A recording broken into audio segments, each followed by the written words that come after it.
Siklus menstruasi manusia. Siklus menstruasi manusia melibatkan kerja organ reproduksi luineum seperti uterus, tuba falopi, dan ovarium.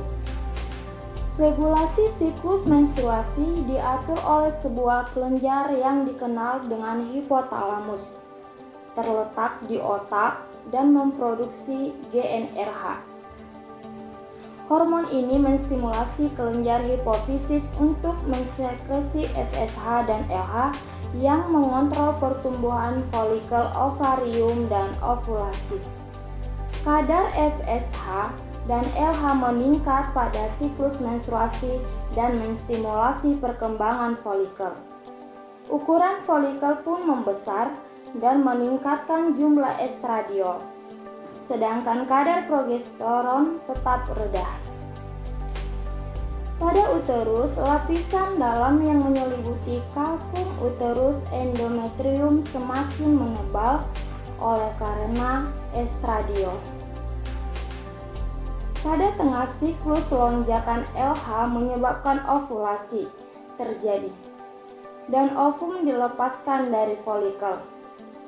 Sebagai hasil dari peningkatan progesteron, setelah ovulasi endometrium akan memasuki fase sekrotorik yang mempersiapkan resorpsi embrio.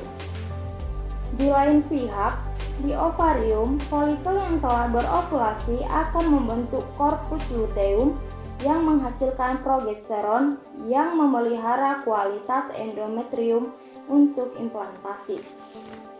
Jika implantasi tidak terjadi, korpus luteum berdegenerasi yang menurunkan kadar progesteron dan endometrium akan memulai penebalan lapisan kavum uterus setelah perdarahan terjadi. Dan inilah yang disebut dengan peristiwa menstruasi. Perdarahan menstruasi merupakan peluruhan dinding endometrium uterus yang terjadi 5 hari pertama siklus menstruasi. Kemudian dengan pengaruh estrogen dari ovarium, endometrium berpolidrasi kembali dan menebalkan dinding uterus. Saat ovulasi, ovum akan dilepaskan dari ovarium, berjalan di tuba falopi dan memasuki uterus. Kemudian, ovum akan dikeluarkan bersama perdarahan pada proses menstruasi berikutnya. Terima kasih.